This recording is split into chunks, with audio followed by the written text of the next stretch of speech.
Good evening to all. कैसे हैं सब लोग? सब ठीक ही होंगे। लास्ट लेक्चर में आपने पढ़ा था सिलेक्शन, प्रोसेस ऑफ सिलेक्शन।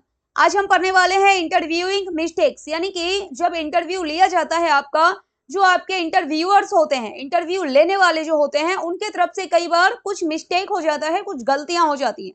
तो कौन कौन से मिस्टेक हैं जो एक इंटरव्यूअर के साइड से हो सकता है, उसको आज हम पढ़ेंगे। ठीक है।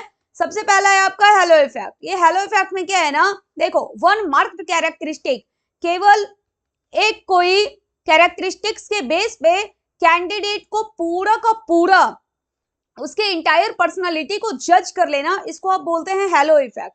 यह लिखा हुआ है सिंपल लैंग्वेज में, एक अकेले कैरेक्टरिस्टिक्स पर जज कर लेना। अब मान लेते हैं कि इंटरव्यू चल रहा है और कोई पर्सन जो है एकदम फिट फट, पूरा एकदम परफ्यूम लगा के आया है, टाई बेल्ट एकदम, जूता वगैरह पूरा एकदम चमक रहा है उसका, तो जो इंटरव्यू लेने वाले हैं उनको लगेगा कि भाई ये तो एकदम पूरा बन ठन करके आया है, तो लगता है इसके पास नॉलेज भी होगा। तो ये जरूरी नहीं है जो एकदम बन ठन करके आए, एकदम पूरा जो है पूरा फॉर्मल ड्रेस में आए, तो ये जरूरी नहीं है कि जिस जॉब के लिए आप उसको रखने वाले हैं वो भी नॉलेज वो अपने दिमाग में लेकर के आया होगा। ठीक है, इसी को बोलते हैं हेलो इफेक्ट, कि केवल आपने किसी को एक बार देख लिया और देख करके आप उसके पर्सनालिटी को, कंप्लीट पर्सनालिटी को, इंटायर पर्सनालिटी को जज कर लेते हैं। यही होता है आपका हेलो इफेक्ट। ये जो है ना, ये जरूरी नहीं है कि किसी को देख करके ही जज करना। अब मान लेते हैं कि आपने किसी से पहला क्वेश्चन पूछा, यानी कि कोई इंटरव्यूअर है, वो कैंडिडेट से कोई फर्स्ट क्वेश्चन पूछा। अब पहले सवाल का जवाब उसने बहुत बेहतर तरीके से दिया। ठीक है, अब तक आपने जितना भी इंटरव्यू लिया था वैसा जवाब किसी ने नहीं दिया था। अब आप जो है इंटायर पर्सनालिटी को वहां पे जज कर लेंगे कि अरे भाई, पहला सवाल हमने पूछा और इतना बेहतर शानदार जवाब दिया है, लेकिन उसके बाद जो आपने दूसरा, तीसरा, चौथा, पांचवा, छठा जितना भी क्वेश्चन पूछा ना, किसी का भी जवाब जो था वो संतोषजनक नहीं था। लेकिन केवल पहले सवाल के जवाब के आधार पे अगर आप उसकी इंटायर पर्सनालिटी को जज कर लेते हैं, तो वहां पे जो है वो इंटरव्यूइंग मिस्टेक हो जाएगा। उसी को आप क्या बोलेंगे? हेलो इफेक्ट बोल देंगे। ठीक है, आगे बढ़ते हैं। लिनियंसी। अब ये लिनियंसी क्या है?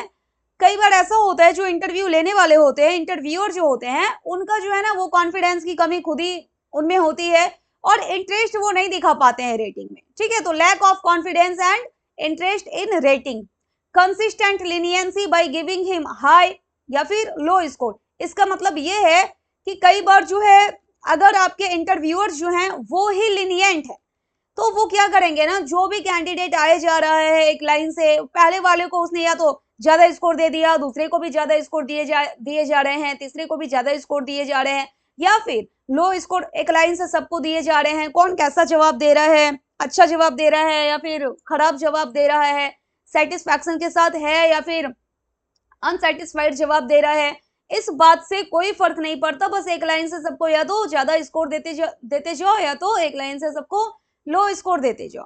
यही है आपका लिनियंसी। प्रोजेक्शन। प्रोजेक्शन क्या है? प्रोजेक्शन में ये होता है जब कोई इंटरव्यूअर जो है वो अपनी क्वालिटी देखना चाहता है सामने वाले में, मतलब इंटरव्यूअर अपनी क्वालिटी देखना चाहेगा कैंडिडेट में। अब जैसे कि मान लेते हैं जो इंटरव्यूअर के बात करने का तरीका है, सेम वैसा ही बात करने का तरीका कैंडिडेट का भी है। तो इंटरव्यूअर को लगेगा कि जिस तरह से मैं बात कर रहा हूं ना, जिस तरह से जो मेरा तरीका है, जो मेरी आवाज है और जो मेरा ड्रेसिंग स्टाइल है, वैसा ड्रेसिंग स्टाइल ये कैंडिडेट का भी है, तो ये कैंडिडेट बहुत अच्छा होगा। देखा जाए तो वो इंटरव्यूइंग मिस्टेक है, अपनी क्वालिटी सामने वाले में नहीं देखना है, क्योंकि आप जो हो, आप इंटरव्यूअर हो, आपका काम है इंटरव्यू लेने का, लेकिन आप जिस पर्सन को, जिस कैंडिडेट का इंटरव्यू आप ले रहे हैं, आप उसमें अपनी वाली स्किल थोड़े ना देखेंगे। आप उसमें ये देखेंगे कि जिस पोस्ट के लिए आप उनको सिलेक्ट करने वाले हैं, उस पोस्ट के लिए उनके पास जो है वो वाली स्किल है या नहीं है। ठीक है, उसके लिए जो रिक्वायर्ड स्किल है, जो रिक्वायर्ड क्वालिफिकेशन है, वो उनके पास है या नहीं है। ठीक, तो प्रोजेक्शन में क्या है? When an interviewer aspects his own qualities, skills, values in an applicant. जब भी कैंडिडेट में इंटरव्यूअर अपनी क्वालिटी देखने की कोशिश करेगा, अपने वैल्यूज, अपने स्किल्स को देखने की कोशिश करता है, तो उसको आप क्या बोलते हैं? वहां पे जो मिस्टेक होगा वो होगा प्रोजेक्शन। नेक्स्ट है आपका स्नैप जजमेंट। स्नैप जजमेंट में क्या होता है ना, बहुत फास्ट डिसीजन ले लिया जाता है। जब फास्ट डिसीजन लिया जाएगा तो फिर गलती होने की संभावना होती है वहां पे। मेकिंग क्विक डिसीजंस, बहुत फास्ट डिसीजन ले लिया जाएगा कैंडिडेट को लेकर कि उसको सेलेक्ट करना है या फिर सेलेक्ट नहीं करना है। With in the first few minutes and letting that guide the entire interview. ठीक है, यानी स्नैप जजमेंट्स में आप याद रखोगे कि यहाँ पे जो डिसीजन होता है वो बहुत फास्ट होता है, क्विक डिसीजन होता है। नेक्स्ट है आपका इनकंसिस्टेंट इवेल्युएशन। इसमें क्या है, इनकंसिस्टेंट का क्या मतलब है कि फर्स्ट कैंडिडेट आया आप उसे कुछ और ही तरह का सवाल कर रहे हैं, सेकंड कैंडिडेट आया आप उसे बिल्कुल ही अलग तरह का सवाल कर रहे हैं। तो यहाँ पे देखा जाए ना तो जो एक सिमिलरिटी होनी चाहिए वो चीज नहीं हो पाती है। Asking different questions to each candidate, जितने भी कैंडिडेट आ रहे हैं आप एकदम अलग अलग फील्ड का सवाल करते जा रहे हैं सबसे, एक ही पोस्ट के लिए, सिमिलर पोस्ट के लिए, तो फिर वो भी गलत है वहां पे, लीडिंग टू अनफेयर कंपैरिजन। यहाँ पे जो है कंपैरिजन कैसा हो जाएगा, अनफेयर हो जाएगा। ठीक है, और लास्ट है आपका स्टीरियोटाइपिंग। स्टीरियोटाइपिंग में क्या होता है, पूर्व निर्धारित धारणा बना ली जाती है, किसकी तरफ से, इंटरव्यूअर की तरफ से, और सामान्यीकृत धारणा। देखते हैं क्या है इसमें। Stereotyping is the act of making generalised assumptions. इसमें जो है एक एजम्पशंस मान लिया जाता है, पहले से एक धारणा बना ली जाती है, जनरलाइज्ड एजम्पशंस होते हैं अबाउट इंडिविजुअल्स, यानी कि किसी भी कैंडिडेट के बारे में, based on group characteristics rather than personal attributes. इसको ना एक एग्जांपल से समझते हैं। मान लीजिए आपको अपने स्कूल के लिए किसी इंग्लिश टीचर की जरूरत है। ठीक है, अब वो जो टीचर है वो इंटरव्यू देने के लिए उसमें से एक लोग आ गए जो बिहारी हैं। ठीक, अब आपके माइंड में ये पहले से एक एजम्पशंस बना हुआ है कि भाई जो बिहारी है ना वो इंग्लिश ठीक से बोल नहीं पाते हैं, इंग्लिश ठीक से वो पढ़ नहीं पाएंगे, ठीक से वो लिख नहीं पाएंगे।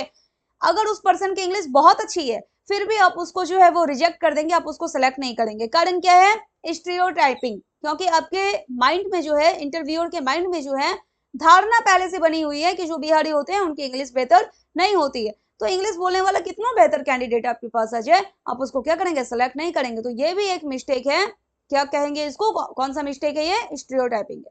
ठीक है, तो ये आज के लेक्चर में आपने देखा इंटरव्यूइंग मिस्टेक सबके क्या क्या हो सकते हैं। इसके सिवा ये जरूरी नहीं है कि इतने ही मिस्टेक हैं, इसके सिवा ना कुछ आपके और भी मिस्टेक होते हैं। ठीक है, इंटरव्यूअर की तरफ से, और कुछ मिस्टेक ऐसे भी हैं जो आपके कैंडिडेट के भी तरफ से हो जाते हैं। ओके, नेक्स्ट लेक्चर में हम करने वाले हैं ट्रेनिंग और टाइप्स ऑफ ट्रेनिंग।